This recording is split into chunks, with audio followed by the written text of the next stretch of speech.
Assalamualaikum warahmatullahi wabarakatuh. Apa kabarnya sahabatku dimanapun Anda berada?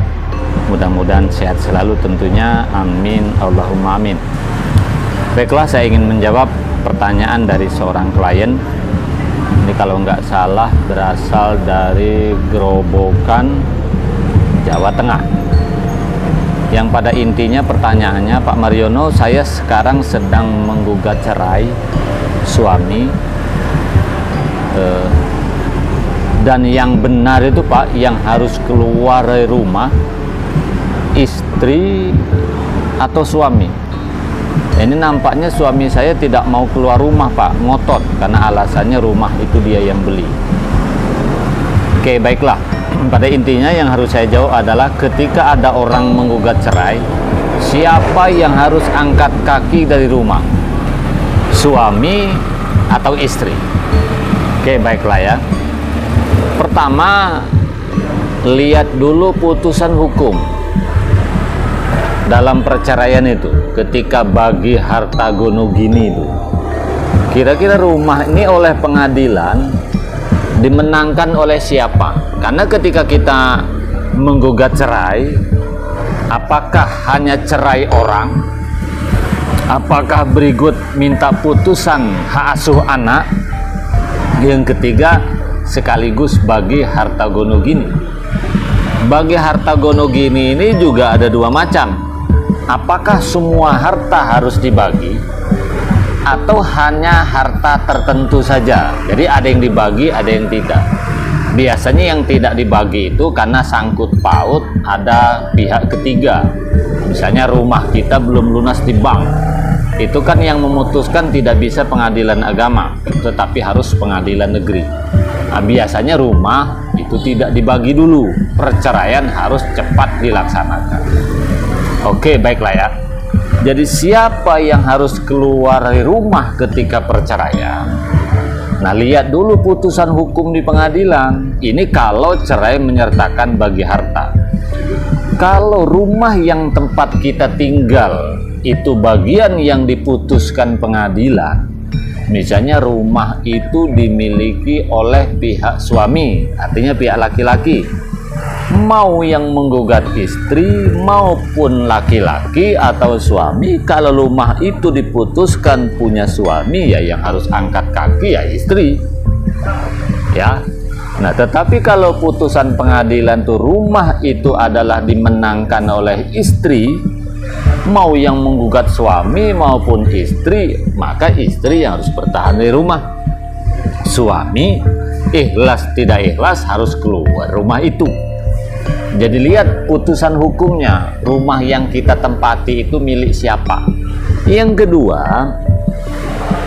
siapa yang menggugat cerai?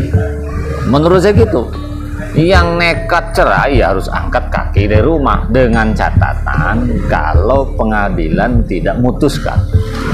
Contoh, istri ini ngotot cerai terus. Saking ngototnya cerai, dia tidak membagi harta itu.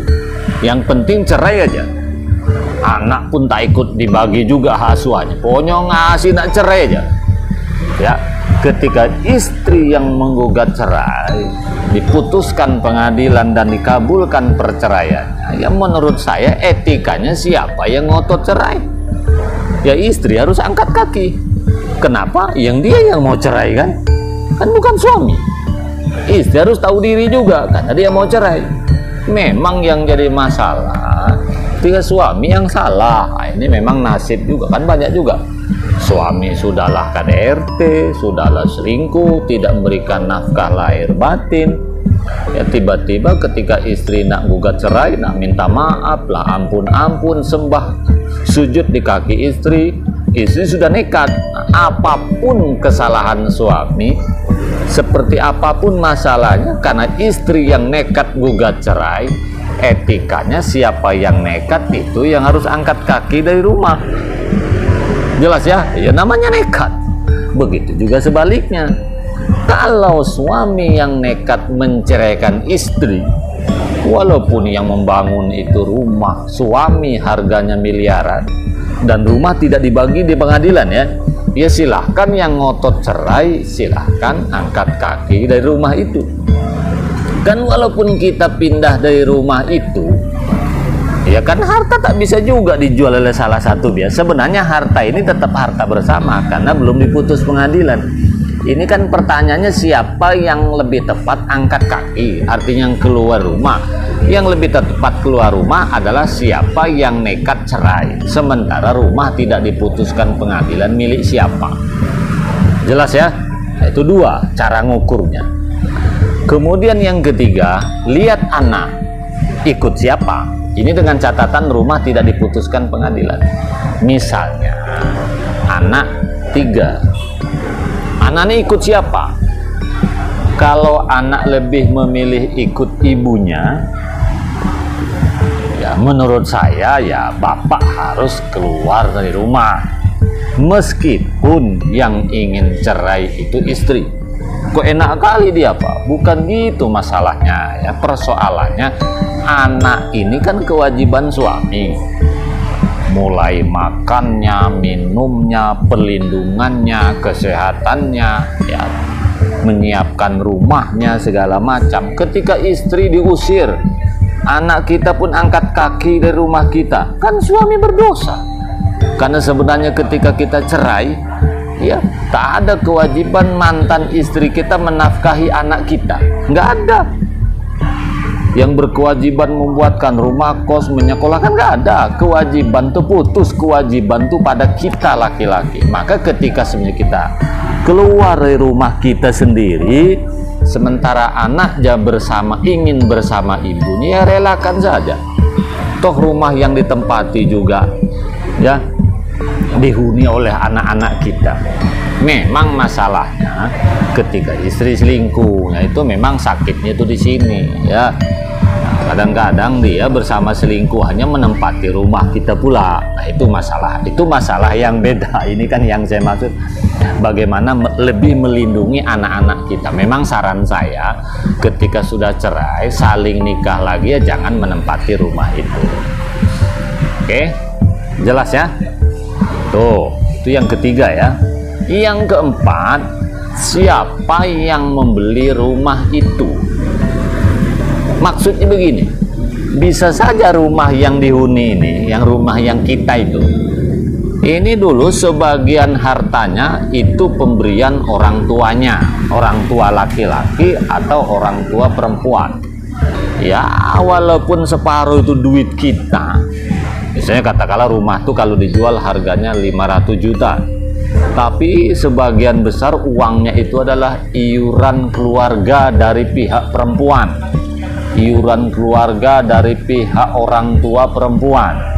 Memang status rumah itu dibeli setelah pernikahan, artinya sebenarnya milik suami istri karena keluarga itu rela. Ini yang saya maksud moral, etika. Siapa yang banyak keluar modal? Kalau yang banyak keluar modal itu pihak keluarga perempuan, ya silahkan suami yang angkat kaki. Tapi yang kalau banyak keluar modal itu pihak keluarga laki-laki, ya perempuan yang harus angkat kaki. Lalu kalau istri yang bekerja Pak, siang malam, suami pemalas, tapi istri ngotot cerai Pak. Lalu apakah saya sebagai laki-laki keluar? Nah, kalau istri yang cari uang lain ceritanya. Kalau suami yang cari uang lain ceritanya. Karena harta istri, harta suami milik bersama. Dalam hukum kita, istri yang cari duit siang malam, suami yang cari duit siang malam, termasuk harta bersama. Yang saya maksud tadi, itu rumah hadiah dari orang tua atau keluarga istri, bukan. Kalau rumah itu hadiah, kita hanya disuruh menempati saja, ya, maka sebaiknya yang keluarganya sedikit nyumbang, angkat kaki. Yang terakhir, siapa yang angkat kaki duluan dari rumah? Ya menurut saya, siapa yang memiliki iman yang kuat dan harga diri yang kuat. Kok begitu Pak? Begini, kalau sudah cerai, kan kita bukan suami istri lagi. Kalau kita masih serumah, sering ketemu, kan dosa. Itu satu. Yang kedua, apa kata tetangga, apa kata keluarga, sudah cerai kok masih serumah. Contoh, suami sering ke masjid, suami rajin ibadah, sudah cerai. Ini istri ngotot cerai, ini yang salah tuh istri sebenarnya. Tapi kalau kita tetap bertahan di rumah itu, apa kata orang? Engkau percuma aja sholat, engkau percuma saja baca Quran, engkau percuma aja siang malam beribadah, puasa Senin Kemis. Kok kamu sudah masih serumah dengan istrimu? Kan dosa. Nah, gitu ya. Maka yang memiliki iman yang kuat, yang memiliki harga diri yang kuat, cepat keluar dari rumah. Kan rumah juga istri tak bisa menjual kan, kalau suami yang ngalah keluar duluan. Kenapa? Ya rumah itu kan milik bersama. Ketika jual pun harus tanda tangani bersama, dengan catatan rumah itu resmi ya. Yang susah ini kalau rumah kapling, kampung tua, rumah tanpa dokumen. Nah itu lain, beda lagi ceritanya itu ya. Oke. Kemudian juga begitu istri. Kan banyak para wanita yang maaf, ibadahnya lebih rajin daripada suaminya, lebih islami daripada suaminya. Ini suami tak mau keluar rumah itu, maklumlah suami kurang beriman, tapi istri imannya kuat. Maka para istri yang sudah cerai, suamimu ngotot juga tidak serumah, tidak mau keluar, ya sudahlah, istri sebaiknya keluar dari rumah itu demi agama. Lalu bagaimana anak saya, Pak? Ya anaknya biarkan di rumah itu, dengan catatan anaknya sudah agak bisa mandiri. Anak yang bayi ambil, urus.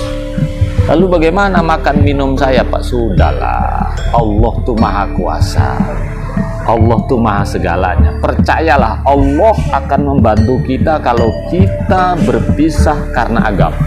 Tidak usah terlalu khawatir. Suamimu walaupun kaya, hakikatnya miskin. Yang kaya itu Allah. Jadi tidak usah terlalu khawatir. Demi iman harus berpisah, demi iman juga harus bersatu. Jadi ukurannya mana yang imannya paling kuat, harga diri yang kuat. Sebab begini, contoh ya, kita sudah cerai, masih serumah.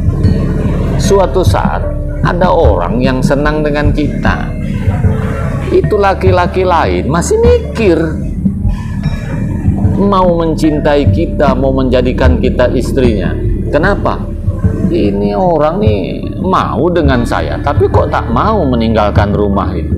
Jangan-jangan masih cinta dengan suami. Ragu laki-laki lain itu mau mengambil kita. Yang kedua, kita juga dianggap tidak tegas keimanan kita, karena kita dianggap kok masih serumah. Nah, jadi ukurannya begitu ya, siapa yang imannya paling kuat, harga dirinya paling kuat. Nah, persoalannya Pak Mariono, kalau rumah itu dibagi dua gimana, Pak? Ya boleh saja selama rumah itu memungkinkan untuk dibagi dua. Lalu bagaimana rumah memungkinkan dibagi dua? Contoh, rumah itu tingkat, ditutup pintu ke atas, yang satu di atas, yang satu di bawah. Tapi ingat, harus beda. Dapurnya beda, jalannya beda, toiletnya beda, kamar mandinya beda. Silahkan saja. Tapi kalau rumah kita rumah RSSSS itu kan tak memungkinkan kan? Rumah itu besar. Di Batam ada orang rumahnya tidak tingkat tapi besar, betul-betul dibelah dua. Ruang tamu dibelah dua, ya. Dapurnya pun dibelah dua. Ya silahkan saja, faktanya ada. Artinya rumah itu satu, ruang tamunya satu, itu betul-betul dibelah dua pakai tembok. Hanya saja yang satu buat jalan baru dari samping, kebetulan rumah tuh silahkan saja, intinya dibelah dua. Makanya saran saya, kalau mau cerai supaya tidak bingung, pertimbangkan dulu, kalau saya cerai saya akan kemana. Yang nekat cerai ya, ketika cerai putus, ini kira-kira pasangan saya tidak mau angkat kaki dari rumah, maka kita yang ngotot cerai sudah harus mempersiapkan diri keluar di rumah. Itu satu. Yang kedua, ya langsung saja dibagi di pengadilan agama, namanya harta gonogini, langsung saja dibagi. Memang masalahnya kalau cerai sekaligus membagi harta gonogini, biasanya sidangnya lama, antara 1 tahun 2 tahun. Yang paling enak tuh kan hanya cerai biasa, tidak usah membagi harta dan asuh anak, itu agak cepat, sekitar 3-4 bulan umumnya begitu. Tapi kalau nak bagi harta lama ya, karena hakim harus mengukur dulu segala macam. Tapi enaknya begitu ketok palu ya langsung jelas ini harta milik siapa, ini punya siapa, begitu. Cuman kadang-kadang tidak enaknya kalau cerai bagi harta ini, apa betul kita ini mau cerai selamanya? Kadang-kadang nanti setelah bagi harta, bagi ini, bagi itu, tiba-tiba jadi lagi, nyambung lagi, kan belum tahu juga kita ini cerai betulan apa cerai-cerainya. Kadang-kadang cerai itu kan hanya memberikan pelajaran. Jadi memang silahkan pertimbangan. Nekat cerai ya berarti juga harus nekat angkat kaki di rumah itu, atau putuskan di pengadilan. Memang masalahnya kalau rumah yang mau diputus itu masih sangkut paut dengan pihak ketiga. Pihak ketiga itu misalnya kita rumah ini belum lunas di bank kreditnya, atau digadaikan misalnya, atau apalah, itu kan harus ada putusan pengadilan dulu. Putusan pengadilan itu yang berhak adalah pengadilan negeri. Ya silahkan saja gugat, bisa bersamaan bisa terpisah. Kalau bersamaan itu ya sekaligus sidang cerai di pengadilan agama, sekaligus gugat juga sidang di pengadilan negeri, bisa saja. Jelas ya kepada yang bertanya? Jadi jawaban saya, ketika siapa yang harus angkat kaki, pertama, kalau diajukan ke pengadilan bagi harta, siapa yang dimenangkan pengadilan? Yang menang itulah yang bertahan di rumah, yang kalah ya harus keluar. Itu satu. Yang kedua, siapa yang ngotot cerai? Yang ingin cerai harus keluar di rumah itu, tapi kan harta tetap milik bersama. Yang ketiga, anak ini ikut siapa? Kalau anak ikut suami ya istri harus angkat kaki. Kalau anak ikut istri ya suami harus angkat kaki. Lalu masalahnya kalau anak 50-50 Pak, yang satu pihak ibu dapat, laki-laki juga dapat. Mana anak yang sudah mandiri? Mandiri yang saya maksud yang lebih besar, misalnya anak SMP, SMA, ya sudahlah, yang anak besar ikut bapak, biarlah anak kecil itu bersama ibunya tetap saja bertahan di rumah kita. Begitu juga sebaliknya, kalau anak besar ikut ibunya, yang di rumah itu biarkan bapaknya yang nunggu rumah itu. Kan hanya nunggu, status rumah tetap milik berdua. Ikutnya ya siapa yang imannya kuat, ya, yang memiliki iman yang kuat, harga diri yang luar biasa, dia harus ikhlas. Kemudian yang terakhir, di rumah ini punya siapa? Kalau rumah tuh banyak sumbangan keluarga istri, ya ngalah lah pula suami. Kita harus punya harga diri juga. Begitu juga sebaliknya, kalau rumah tuh banyak sumbangan keluarga suami, ya ngalah lah pula istri. Yang saya maksud sumbangan keluarga ya, bukan kerja istri, bukan kerja suami. Kalau kerja istri, kerja suami, ya silahkan atur, karena walaupun suami yang kerja, istri kerja, itu harta bersama. Jelas ya jawaban saya? Mudah-mudahan ada manfaatnya. Cukup sekian. Assalamualaikum warahmatullahi wabarakatuh.